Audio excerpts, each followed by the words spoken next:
네, 여러분 안녕하세요. 해커스 로스쿨 언어이의 이재빈 강사입니다. 여러분 오늘 만나 뵙게 돼서 정말 반갑고요. 네, 반갑고 이제 새해를 맞아가지고 이제 드디어 리트 언어이해를 비롯한 리트의 본격적인 이제 공부 시즌이 시작이 된 것 같아요.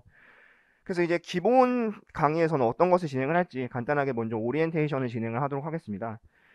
그래서 이제 간단하게 뭐 제 소개를 드리면 저는 이제 서울대학교에서 이제 경제학과 미학을 공부를 했는데 미학이 이제 철학의 하위 본과죠. 그래서 복수 전공으로 철학 관련된 거를 했다라고 보시면 되고 그래서 이제 뭐 이과 공부도 했던 경력이 있고 이제 언어이해 지문에 출제를 했었고 이제 실제로 이제 언어이해 시험을 봐가지고 상위 1%의 성적을 얻은 바가 있습니다. 그래서 이런 것들은 뭐 제 관련된 이제 영상이나 이런 거에서 많이 보셨을 거라고 생각이 들고요. 그래서 이제 제가 커리큘럼에서 이 기본 강의가 어떤 거에 해당이 되는지를 말씀을 드리겠습니다. 일단 여기서 이제 기초 강의를 수강하신 분들도 계시겠지만 기초 강의에서 제가 초점을 맞춘 것은 독해력 상승입니다. 그래서 독해력 상승을 통해서 우리가 리트형 읽기라는 것을 어떻게 하면 접근을 할 것인가를 들어간 다음에 그 다음에 이제 기본이랑 심화 단계에서 패턴이랑 제재별로 접근을 한다라고 말씀을 드렸죠. 그러면 여기서 약간 의아해 하실 수가 있습니다. 왜 그러냐면 다른 리트를 가리키는 모든 강사들은 뭐라고 말씀하시냐면은 리트를 접근하려면은 독해력을 올려가지고 점수를 올려야 된다. 그래서 모든 수업이 사실은 독해력 상승을 위한 건데 왜 하필 기초 강의만 독해력을 위한 강의는 기초 강의다 이런 식으로 구분을 해놓냐. 그러면 뭐 기초 강의를 안 들으신 분들은 이 이후 강의는 독해력과 관련이 없는 거냐 뭐 이렇게 생각하실 수가 있는데 저는 약간 접근 방식이 다릅니다. 어떻게 접근 방식이 다르냐면 제가 기초 강의에서 항상 강조를 드렸던 건 뭐냐면 어떻게 하면은 빠르고 정확하게 읽을 것인가였어요. 독해력을 상승을 하기 위해서 기초를 잘 밟아야 된다라고 말씀을 드렸는데 그런데 이 독해력 상승이라고 하는 것이 사실은 굉장히 좀 막연한 개념일 수가 있습니다. 왜 그러냐면 리트 언어이해라고 하는 시험이 굉장히 비정상적으로 어려운 시험이에요. 제가 이제 리트 언어이해를 연구하기 위해서 LSAT이라고 하는 시험이 있습니다. 미국 로스쿨을 가기 위해서 보는 시험인데 그것도 이제 언어이해랑 추리 논증으로 구성이 되어 있습니다. 로스쿨 출제진들이 이제 LSAT을 모델로 삼아가지고 리트라고 하는 시험을 개발했다 그렇게 밝히고 있기 때문에 LSAT은 그럼 도대체 어떻게 출제가 되냐 궁금해서 제가 그걸 책을 사다가 풀어봤어요. 이제 해커스에서 LSAT을 강의하시고 있는 그런 분들도 계시기도 하고 그래서 궁금해서 풀어봤는데 아니 너무 쉬운 거예요. 최근 거를 분명히 풀어봤는데 제가 분명히 영어에 비해서 한국어를 훨씬 더 능수능란하게 구사를 하는데 아니 영어인데 너무 언어 이해에 비해서 너무 쉬운 겁니다. 그래서 제가 깨달은 게 이게 리트 언어 이해가 정말 전 세계 기준으로 봤을 때도 비정상적으로 어려운 시험이구나 이거를 확실하게 깨달았고 그래서 이제 이 비정상적으로 어려운 리트 언어 이해라고 하는 과목을 독해력 상승만을 가지고 우리가 접근할 수 있냐 이거죠. 저는 그게 사실 굉장히 좀 나이브한 접근 방법이라고 생각이 들어요. 왜 그러냐면은 우리가 2019년을 기점으로 해서 리트 언어 이해만 유달리 굉장히 급속도로 난이도가 어려워졌습니다. 이거는 추리 논증은 2019년을 전후로 해가지고 크게 바뀐 게 없는데 언어 시험만 2019년을 기점으로 갑자기 어려워졌기 때문에 그리고 이제 초창기의 리트 언어 이해에 비해서 최근 리트 언어 이해가 굉장히 어려운 경향을 보이고 있고 시간도 굉장히 촉박한 경향을 보이고 있죠. 그래서 이제 초창기부터 리트 언어 이해 강의를 시작하신 강사분들께서는 이제 그 당시에 우리가 이제 로스쿨이라고 하는 것의 경쟁이 좀 치열하지 않았던 시기 그리고 리트라고 하는 시험이 어렵지 않았던 시기에 그 방법론으로 접근을 하시기 때문에 독해력 상승을 통해서 충분히 커버를 할 수 있다 이런 식으로 좀 생각하시는 경향이 있습니다. 근데 저도 제가 만약에 이제 그때처럼 로스쿨이 지금 정원이 2,000명인데 3,000명, 4,000명 응시하고 뭐 지금 수능 국어보다 비슷하거나 쉬운 수준의 시험이었다라고 한다면 저도 그런 식으로 말씀을 드렸을 것 같아요. 독해력 상승을 통해서 커버할 수 있다라고 말씀을 드렸을 것 같은데 리트 언어이해라고 하는 시험이 지금 경쟁률이 이제 수험 신청하는 학년 이제 수험을 보는 분들이 작년에 15,000명이었고 비정상적으로 어려워졌고 하다 보니까 단순히 독해력 상승만을 가지고 접근한다는 것은 너무 나이브한 생각일 수 있다는 거죠. 그리고 우리의 맞춰야 되는 포인트가 뭐냐면은 사실은 이 언어이해라고 하는 시험이 우리가 나중에 법학 공부를 하기 위해서 보는 거라고 하지만 사실은 언어이해 잘 본다고 해서 법학 공부를 잘하리라는 보장이 없고 언어이해 점수가 약간 낮은 분들도 사실은 다른 식으로 법학 공부를 더 잘할 수도 있습니다. 예를 들어서 나는 단기간에 뭐 읽는 효율성은 떨어지지만 장기간 동안 집중을 할 수 있다거나 아니면 나는 다른 사람들보다 더 많은 시간 투자를 할 수 있다거나 이런 식으로 얼마든지 언어이해 점수가 낮으신 분들도 법학 공부를 잘 할 수 있음에도 불구하고 우리가 이거를 보는 건 사실 현실적으로 뭐냐 현실적으로 로스쿨 정원이 2,000명밖에 안 되기 때문이잖아요. 그렇죠?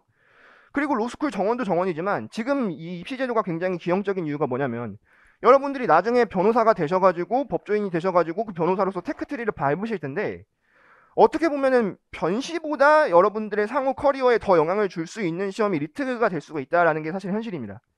그게 왜 그러냐면은 이 리트 문제 한 문제 한 문제 한 문제를 더 맞고 더 덜 틀리고 이거가 뭐를 결정하냐면 여러분들의 로스쿨 당락을 결정짓기도 하지만 어느 로스쿨을 가냐를 결정을 짓습니다. 제가 작년에 이제 수강생들을 가지고 이제 합격생들 이제 표본들을 보면서 보니까 정말 언어이에 한 문제만 더 맞았어도 합격할 수가 있었고 언어이에 한 문제를 더 맞아가지고 합격을 하고 작년에는 두 문제 덜 맞았는데 올해는 두 문제 더 맞아가지고 로스쿨에 들어가고 로스쿨이 바뀌고 이런 걸 보니까 제가 정말 체감이 드는 거예요. 이게 그리고 제가 이제 주변에 있는 법조인들 말을 들어보니까 어떤 로스쿨을 나오느냐가 사실은 굉장히 크게 좌우를 하는데 사실은 근데 그렇게 따지면 어떻게 보면 변시에 비해서 향후 커리어를 더 좌우하는 시험이 리트 언어이해나 리트 추리 논증이 될 수 있지 않겠냐 이런 생각이 든다라는 거죠. 그만큼 이제 한 문제 한 문제가 중요한 시험인데 우리가 이거를 단순히 독해력만 가지고서는 접근한다라는 것은 지나치게 나이브한 생각일 수가 있다. 그래서 우리가 이제 기본 단계랑 심화 단계에서부터는 포인트를 어떻게 맞출 거냐면 어떻게 하면 리트 언어이해 점수를 올릴 것이냐에 초점을 맞출 겁니다. 그러니까 궁극적으로 이제 독해력 상승은 당연히 기본적으로 해야 되는 거고 결국에 우리의 궁극적인 목적은 뭐냐면은 점수를 올려야 된다는 거죠. 한 문제라도 어떻게 해서든 우리가 수단과 방법을 가리지 않고 더 맞아가지고 원하는 로스쿨을 가고 자기가 원하는 진로 설계를 할 수 있게끔 가야 된다라고 생각이 들고 그래서 여러분들이 단순히 제 강의를 듣고 독해력만 상승시켜가지고 언어 이해를 잘 보겠다 이런 마음가짐으로 접근을 안 하시기를 저는 바라겠습니다. 독해력 상승은 기본이고 그 이외에 수만 가지 것들을 해가지고 여러분들이 정말 수단과 방법을 가리지 않고 나는 언어 이해 점수를 올려가지고 로스쿨이라고 하는 목표를 등록을 하겠다 이런 마음가짐으로 접근을 하셔야 돼요. 제가 그 근거로도 말씀드리는 게 뭐냐면 저는 이제 느끼는 게 모든 능력치 같은 경우는 이러한 상승 그래프를 그린다라고 생각이 들어요. 그러니까 어떤 식의 상승 그래프냐면은 이 X축이 우리가 시간이라고 할 때 어떠한 Y축이 우리가 능력이라고 할게요. 그럼 능력의 상승 곡선은 약간 이런 식의 그래프를 그리는 경향이 있습니다. 그러니까 무슨 말이냐면은 어느 순간까지는 굉장히 빨리 올라요. 능력치가. 기초 단계 들으신 분들은 정말 독해 능력이 눈에 띄게 상승하는 걸 제가 본 적이 굉장히 많은데 근데 어느 순간이 되면은 그 능력치가 향상되는 정도가 점점 줄어들기 시작합니다. 시간을 정말 많이 투자해야 조금씩 오르고 시간을 정말 많이 투자해야 조금씩 오르고 이런 거를 보이는데 근데 문제는 뭐냐면 여러분들이 사실은 이 순수 독해력이 이 바닥 단계에 계신 분들이 사실은 많지가 않습니다. 바닥 단계에 계신 분들도 저랑 기초 강의를 들으면서 많이 올라왔을 거라고 생각이 들고 여러분들이 어쨌든 수능 국어도 굉장히 어려운 시험인데 그 수능 국어라고 하는 어려운 시험을 경험을 하셨기 때문에 어느 정도 이게 좀 능력치가 올라와 있는 경우가 많아요. 그래서 순수 독해력만 가지고 내가 여기서 끌어올리겠다라고 하면은 정말 많은 노력을 해야 된다는 겁니다. 그러면 우리가 어떤 식으로 접근을 해야 되냐? 이러한 순수 독해력도 있긴 있겠지만 우리한테는 굉장히 수만 가지 능력들이 있습니다. 그리고 리트 언어 이해라고 하는 것을 좌우하는 요소들은 이 순수 독해력만 있는 게 아니라는 거죠. 그래서 저는 이 기술적 독해력도 있고 배경 지식도 좌우를 하고 형식 논리학도 좌우를 한다라고 생각을 합니다. 그러니까 리트 언어 이해라고 하는 시험이 일종의 종합 예술이라는 생각이 들어요. 모든 여러 가지 능력들이 다 좌우를 하고 이 순수 독해력 측면에서는 내가 한 이 정도에 있다라고 하지만 다른 능력치에 있어서 굉장히 낮을 수가 있거든요. 그럼 다른 능력치에 있어서 굉장히 낮은 부분들이 있다라고 한다면 나머지 것들을 끌어올리는 게 더 효율성이 좋을 수가 있다라는 겁니다. 그리고 이 순수 독해력만 가지고 올리겠다라고 하는 공부 방법이 제가 생각하기에는 정말 막연할 수가 있습니다. 기초 단계에서는 굉장히 이게 효과가 있을 수가 있겠지만 리트 언어이라고 하는 시험이 경쟁이 굉장히 치열한 시험이에요. 어떻게 보면 언어 올림피아드라고 생각하시면 될 것 같습니다. 언어에 있어서 굉장히 상위권인 학생들끼리 모여가지고 경쟁을 하는 것이기 때문에 우리가 내가 순수한 독해력으로 승부하겠다 이런 마음가짐보다는 나는 수단과 방법을 가리지 않고 공부를 해가지고 어떻게 해서든 나는 점수를 상승시키겠다 이런 접근가짐으로 가야 된다는 겁니다. 그래서 순수 독해력 말고도 다른 능력치를 키워가지고 나는 커버를 하겠다 이런 마음가짐으로 제 수업을 수강을 드릴 것을 권유를 드리겠고 그렇기 때문에 저는 수업의 초점이 순수한 독해 능력의 상승이라기보다는 어떻게 해서든 우리가 언어 이해 점수를 올리자 이러한 마음가짐으로 접근을 하셨으면 좋겠습니다. 그렇게 된다라고 했을 때 그러면 이제 이 기본 강의에서 제가 쟁점을 두는 것은 뭐냐면 패턴과 제재라는 거예요. 그러니까 패턴과 제재라고 하는 것은 뭐냐면, 일단은 이 패턴이라고 하는 개념이 뭐냐면, 이 리트 언어 이해라고 하는 시험이 어쩔 수 없이 시험입니다. 이거는 이 언어 이해 시험이 궁극적으로 나중에 법학 공부하는데 필요하기 때문에 그 능력치를 상승시켜주기 위해서 그 시험이 있는 그러한 본질적인 효과도 있겠지만, 뭐 그런 식으로 당연히 우리가 시험 보는 이유를 그렇게 밝히죠. 왜냐면은 뭐 쓸데없는 것 때문에 너네들을 경쟁시키려고 고생시키는 거다, 이런 식으로 말을 할 수는 없잖아요. 그렇죠? 그런데 우리가 현실적으로 봤을 때는 정말 로스쿨 정원은 2,000명인데 가고자 하는 수험생 수는 15,000명이기 때문에 어쩔 수 없이 경쟁을 시키는 그러한 측면이 있습니다. 그거는 분명한 현실이에요. 그렇기 때문에 여러분들을 걸러내기 위해서 이 로스쿨이라고 하는 이 출제위원회에서 만들어낸 시험의 양식이 있습니다. 그리고 그거를 모여가지고 회의도 하고 의논도 하고 그 의논한 자료들을 공청회 자료를 통해 발표를 합니다. 특히 2019년에 시험이 개편이 될 때는 그거에 대한 회의한 공청회 자료를 그 출제위원들이 다 공개를 했거든요. 그래가지고 만들어낸 방법, 그 기술적인 지문들이 존재를 한다는 거죠. 그래서 이 리트 언어 이해에만 출제되는 지문의 특성이 있습니다.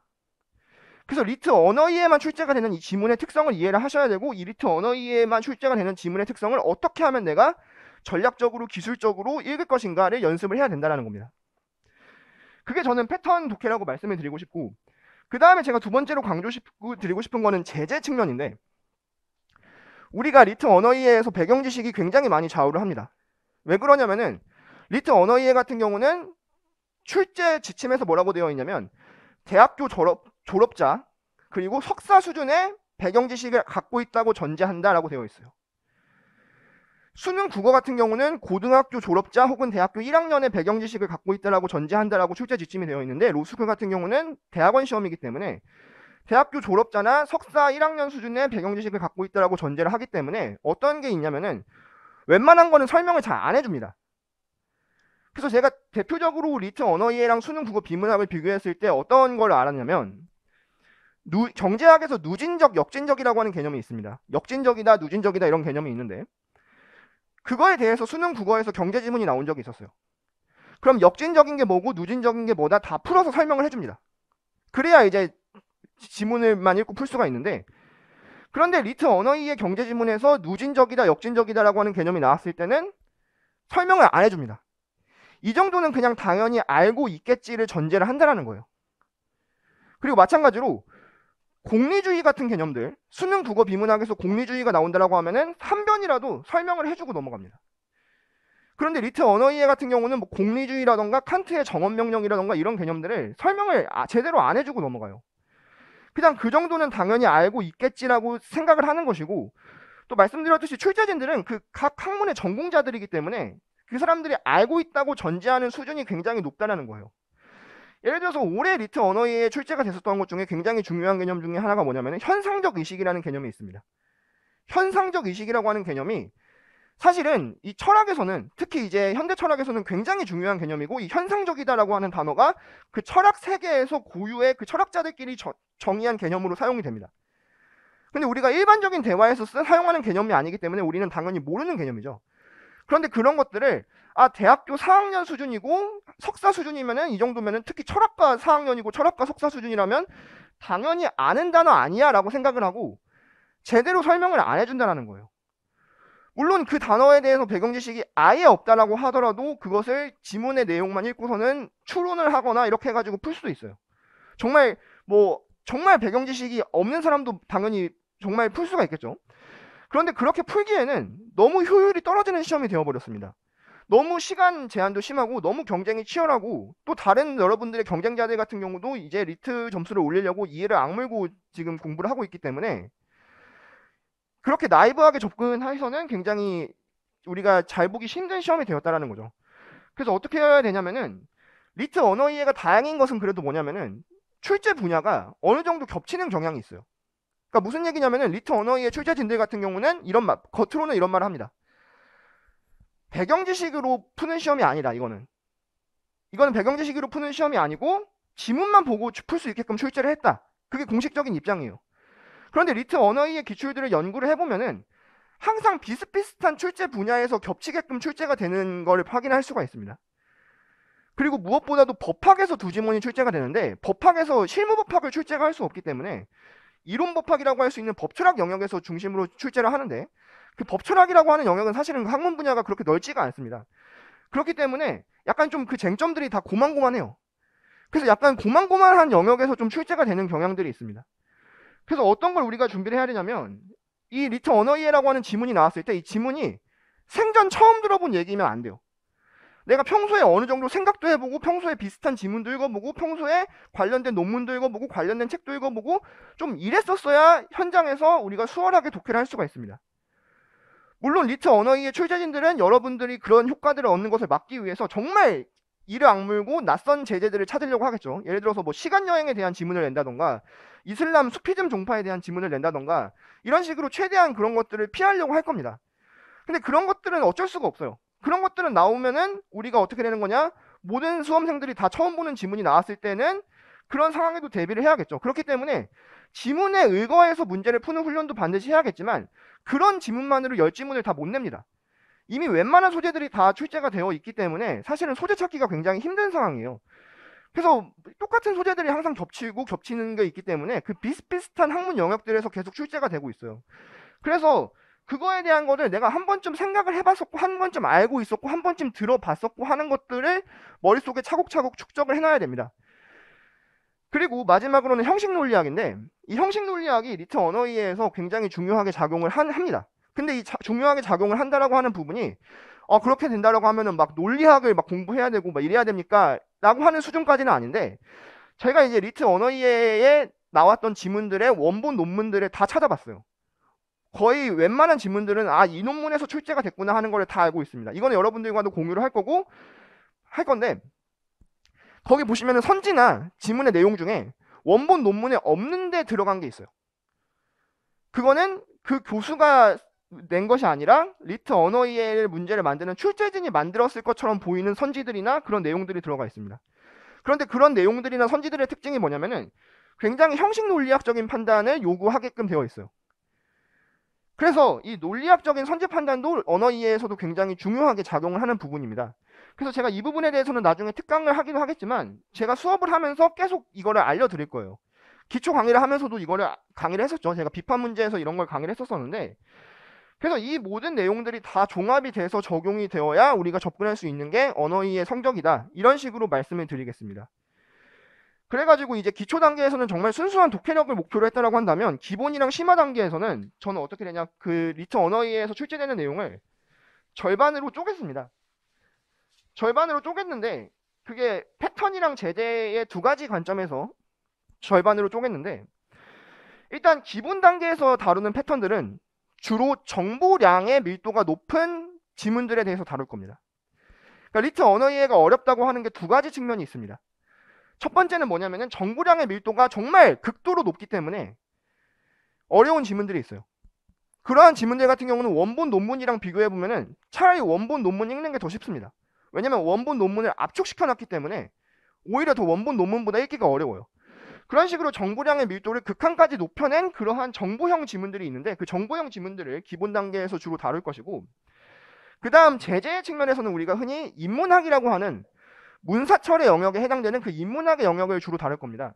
그래서 여기에서 제가 뭐 누누이 강조하는 건데 여기서 처음 들어보신 분들도 계실 텐데 리트 언어이해 출제 영역은 이러한 원칙이 유지가 되고 있습니다. 법학에서 두 지문이 출제가 되고 과학에서 두 지문이 출제가 되고 사회과학에서 두 지문이 출제가 되고 인문학에서 두 지문이 출제가 되고 철학에서 두 지문이 출제가 됩니다. 그리고 인문학은 주로 문학이랑 역사학에서 한 지문씩 출제가 되는 경향이 있고 철학 같은 경우는 근대 철학에서 한 지문, 현대 철학에서 한 지문이 출제가 되고 그 다음에 사회과학에서 이제 정치학이랑 경제학이 주로 출제가 되는데 정치학이 출제가 될 때는 경우가 가장 많습니다. 사회학이 나온 경우도 있지만요. 그래서 그 중에 5지문의 제재 영역을 묶으면은 우리가 이런 식으로 묶어줄 수가 있는데 여기에 해당되는 제재 영역을 기본 강의에서 다룰 겁니다. 그럼 여기에서 가장 이 중에서도 중요한 게 뭐냐? 가장 중요한 게 철학입니다. 왜냐하면 비중적으로도 얘가 한 지문이고 철학이 두 지문이기도 하지만 철학은 철학에서만 나오는 게 아니에요. 법학에서도 철학이 튀어나오고 문학에서도 철학이 튀어나오고 역사학에서도 철학이 튀어나옵니다. 왜냐하면 옛날 철학자들 같은 경우는 그 철학이라고 하는 한 영역에 대해서만 얘기를 한 것이 아니라 뭐 문학에서도 얘기하고 역사학에 대해서도 얘기하고 5만 가지 것에 대해서 다 얘기를 했기 때문에 뭐 정치학에서도 대해서 얘기하고 했기 때문에 철학은 기본적인 베이스가 다 깔려 있습니다. 어느 정도. 그래서 철학이 사실은 차지하는 비중이 저는 리트 언어이해에서 한 40% 정도 된다라고 봐요. 그러니까 혹시 여기서 이과생인 분들 계세요? 이과생 이번엔 아무도 안 계시네요. 네, 이과생인 분들 같은 경우는 사실은 굉장히 불리한 시험입니다. 왜냐면 이과생인 분들은 정말 이제 철학이라고 하는 학문 영역이 굉장히 낯서신 분들이 많은데 그래서 아무래도 어쩔 수 없이 문과 편향적인 시험일 수밖에 없어요. 그래서 이제 요 지문에 대해서 우리가 커버를 해주기 위해서는 철학에 대한 배경 지식을 쌓는 게 중요하기 때문에 우리가 이번 커리큘럼에서 읽은 논문들이나 책들 같은 경우도 주로 철학에 치중해서 읽을 계획입니다. 그리고 여러분들 개인적으로도 철학에 대한 배경 지식을 쌓기 위한 노력을 해야 되는데 그거에 대한 제가 독서 가이드라인도 제가 수업을 하면서 계속 진행을 해 드릴 겁니다. 그래서 기본 강의에서 이거를 다룬 다음에 심화 강의에서 나중에 뭐를 다룰 거냐면은 심화 강의에서는 주로 계량적 추론에 관련된 지문들이 나와요. 그리고 제재 측면에서는 법학, 과학, 경제학이라고 하는 5개 지문을 다룰 겁니다. 그런데 우리가 이게 있어요. 여러분들이 이제 리트 언어 이해를 실전에서 보신 분들은 아시겠지만 리트 언어 이해를 10지문 다 푸는 분이 거의 안 계십니다. 저 같은 경우는 2022학년도에 현장에서 풀었을 때 제가 다 풀고서 한 10분 정도 시간이 남았었거든요. 10지문 다 풀고. 그리고 나서 제가 이제 그 주변에 이렇게 지인들을 물색을 해가지고 리트 언어 이해를 굉장히 잘 봤거나 아니면 서울대 로스쿨에 간 지인들한테 물어봤어요. 언어 이해 몇 지문 풀었냐? 물어봤더니 10지문 제가 한 7, 8명한테 물어봤는데 10지문 다 풀었다고 한 사람이 한 명도 없는 거예요. 다 한 지문이나 2지문 버리고 풀었다. 특히 과학 지문을 버리고 풀었다. 이렇게 얘기한 경우가 많았는데 그런데 이제 저 같은 경우는 사실은 최소 9지문은 풀어야 되지 않냐라는 걸 목표로 잡고 있지만 우리가 과학 지문 같은 경우를 버리시는 분들이 아마 많이 계실 겁니다. 여기에서도 이제 문과생인 분들이 아마 뭐 나는 과학을 문과생이지만 좋아해요 이런 분들도 계실 수가 있겠지만 과학 지문을 버린다라고 했을 때 그런다고 한다면 우리가 여기에서만큼은 절대로 버려서는 안 됩니다. 여기는 상대적으로 공부하면은 우리가 올릴 수 있고 시간을 확보해야 되는 부분이 있습니다. 그래서 제가 이제 상담을 해봤을 때 평균적으로 리트 언어이해 수강생들이 어려워하는 학문 분야가 경제학, 법학, 과학이었습니다. 그리고 경제학, 과학, 법학에서 틀려가지고 그 굉장히 상위 로스쿨을 가느냐 못 가느냐가 거기서 판가름이 나는 경우가 많았어요. 그래서 여기 단계를 정복하느냐 마느냐는 여러분들의 로스쿨 합격과 불합격을 좌우한다라고 한다면 그 심화 단계에서 있는 그 레벨에서는 상위 로스쿨을 가느냐 못 가냐를 좌우를 하는데 근데 여기서도 중요한 건 그겁니다. 거기에 있는 심화 단계에 있는 지문들을 내가 수월하게 풀려고 한다면 여기에서 시간을 확보를 해야 되고 여기에서 틀리면 안 돼요. 거기에 있다고 해서 점수를 더 주는 게 아니기 때문에 여기에서 최대한 시간을 확보하고 효율적으로 문제를 해결을 해야 됩니다. 그래서 여기를 우리가 기본 단계가 내가 아마 철학과이신 분들도 계실 거고 나는 이거에서는 사실은 그렇게 많이 안 틀린다라고 하는 분들도 계실 거예요. 작년에도 여기에서는 많이 안 틀렸어라고 하는 분들도 어떻게 하면 여기에서 시간을 1분이라도 내가 더 아껴가지고 뒤에 있는 내가 약한 부분에서 시간을 확보할 것인가를 고민을 하셔야 됩니다. 어떻게 하면 여기를 내가 더 효율적으로 해결할 것인가 이런 것들을 많이 고민을 해주셔야 돼요. 그래서 여기서 얻은 효율성을 바탕으로 해가지고 우리가 심화 단계를 접근할 수 있도록 그렇게 해야 되고 그래서 이제 이것도 제가 누누이 강조를 드리는 건데 2019년에 말씀드렸듯이 언어이해 시험이 개편이 됐다라고 말씀을 드렸죠. 그래서 2017년에 대대적으로 공청회를 했습니다. 그게 뭐냐면은 앞으로 이제 우리가 리트라고 하는 시험을 어떤 방향으로 끌고 나갈 것인가라고 해가지고 이 출제위원회에서 공개적인 공청회를 해가지고 그 회의록을 다 공개를 했어요. 회의록이 엄청 길거든요. 근데 거기서 나왔던 핵심이 뭐냐면은 추리 논증과 언어 이해가 완벽하게 다른 시험이 되도록 만들겠다라고 하는 것이 가장 중요한 결론이었어요. 그러니까 언어 이해는 절대로 추리 논증과 다른 시험이 되어야 되고 추리 논증과 앞으로 더 다르게 만들겠다. 그래서 추리 비판 능력보다는 이해 능력에 초점을 맞추는 식으로 시험을 개편하겠다라고 얘기를 하면서 정보량의 밀도를 늘리겠다라고 얘기를 했습니다.